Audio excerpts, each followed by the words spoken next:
As we go within in dhyan, we realize that it is more or less like a solar system. The body, the mind are like planets, each one receiving the light from the soul itself, the life force that keeps us alive. That's what illuminates the kingdom of the body and kingdom of the mind. Our consciousness keeps on playing between these three kingdoms. The kingdom of the body has its own limitations.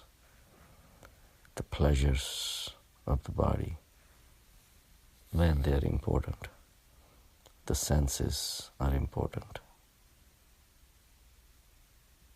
Enjoying this world with the help of the body, tasty food, addictions, listening to the music, bodily pleasures of sex, attractions to the opposite people, opposite sex. All these are part of the kingdom of the body, where body is the most important thing. To decorate the body, to listen to its demands and act to fulfill those demands becomes important. Shape, size of the body becomes important. And if the body is getting old, there is resistance to it. All the attempts are done to make it look young again. These are all the examples of body consciousness. But then there is mind. Mind's kingdom is a lot bigger than the body. And the pleasures of the body can be sacrificed for the pleasures of the mind. Mind is where the ego is. The understanding that I am the body and these are my pleasures, my likes, dislikes. Intellectual analysis of all the body signals that come from outside are stored in the mind. Mind is swifter, mind is faster. So mind controls the body.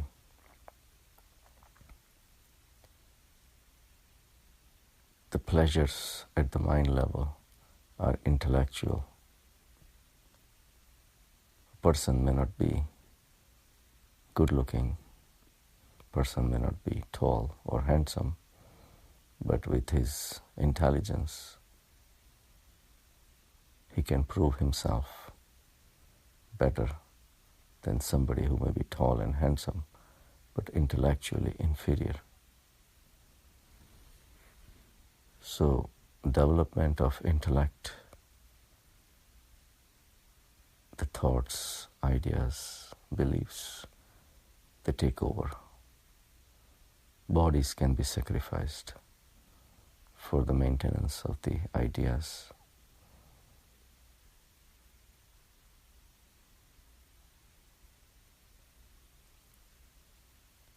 So, pleasures of the mind become superior. Sometimes the pleasures of the mind are better than the pleasures of the body. Eating food may be delicious, but thinking of food sometimes can be more pleasurable than the actual pleasures of the body.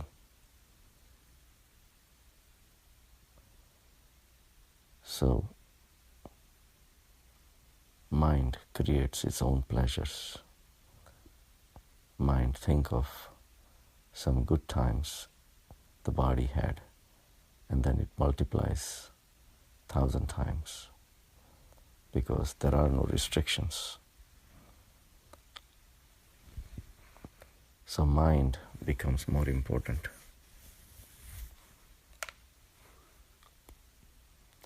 And at that level, the ideas, beliefs, thoughts become more important. But still, there is a difference between two people's ideas, two people's thoughts, beliefs. So defending the mind's kingdom becomes important. Now these two kingdoms keep on operating for most of the people till they die, never realizing there is a third kingdom because of which all these things exist. Is the kingdom of the soul, the life force, our Chetana, the consciousness, which is responsible for existence of the mind and the body and all the energy that is coming from the soul makes the kingdom of the mind and kingdom of the body alive. Without this life force, everything will be meaningless. Spirituality is all about finding this third kingdom. And that's where the urja, the source of energy, is coming out. And it's responsible for illuminating the kingdom of the mind and kingdom of the body. All the thoughts, all the ideas, and of course all the actions of the body, the good, the bad, pleasurable, not pleasurable, all these things get the light of consciousness, the light of life force from the kingdom of the soul. Just like all the planets which used to be part of the sun at one time. And even though they are separated, they cannot have a separate existence if it wasn't for the sun. Sun dies, everything else dies. Same way, our thoughts, our ideas are dependent on one condition, that they keep on getting the nourishment from our inner self, the soul. And of course, there is a kingdom of the soul, which is itself the illumination. It does not need to be illuminated. It's complete in itself. The body can change. The ideas can change. The thoughts can change. But the soul, with its full, powerful life force, stays the same. It is totally self-sufficient. It does not require any help from outside. Unlike the body, which requires a life force to operate, and it's totally dependent on the outside world to have a meaning of life.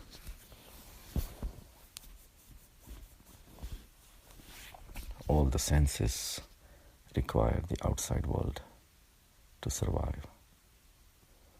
If the outside world changes, the senses change. The fish living inside the caves lose their eyes. The eyes become non-existent because it was never needed. the outside elements, when they come in contact with our senses, they remain active. Whenever the outside situation changes, the senses lose their meaning and disappear. Or new senses appear based on the outside situation. So the body is a continuous process of change. Every time we look at the world, the eyes re-establish its need to exist. So 5 senses are dependent on the outside world with its basic elements of life. That keeps the senses meaningful. And the mind is continuously roaming through the body and through the others' bodies, other people's ideas, and interacts at that level. To feel intelligent, you need others who are not so intelligent, or vice versa. To feel intellectually inferior, you need somebody who is superior. So all these things exist interdependent on each other. But all this drama and the play of samsara is possible only from the source of life force that's within us, in the soul, in the consciousness. And that is independent of everything. So find this kingdom within yourself. Settle in it, as nobody's going to take you away from this. It's a permanent place. And just observe the change that is happening around you, the mind, the body.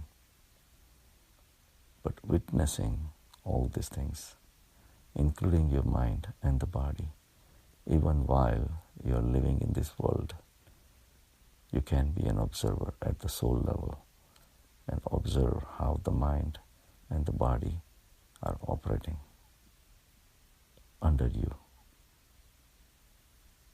And that gives you the bliss state. The peace comes in life. You remain relaxed all the time. Outside events do not bother you anymore. The so-called pleasures gained by feeling superior, feeling taller, feeling more handsome, feeling more beautiful,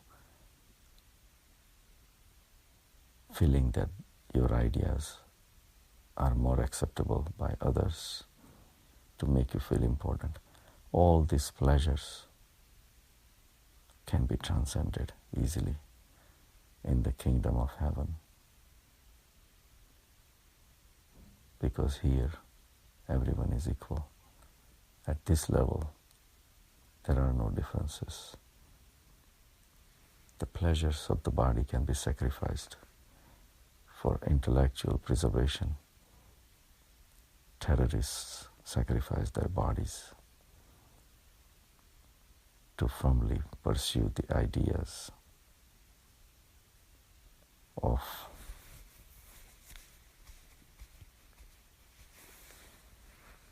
their mind, their thoughts that they have acquired from the others, and they become the reality. But body can be sacrificed easily by them. Same way, pleasures of the mind can be easily given up once you realize the pleasures of the bliss seed, which is peace, quiet, joy. And when this becomes more important, then the pleasures of the mind can be easily given up. Arguments can be given up. Differences between blacks and whites and red, all those things can be given up, ultimately to merge at the soul level. So each kingdom gives its own pleasures, but one kingdom beats the other, and ultimately the kingdom of the soul beats them all. So strive for it, find it, and remain steady, sthita prajna, in it. Have a good day.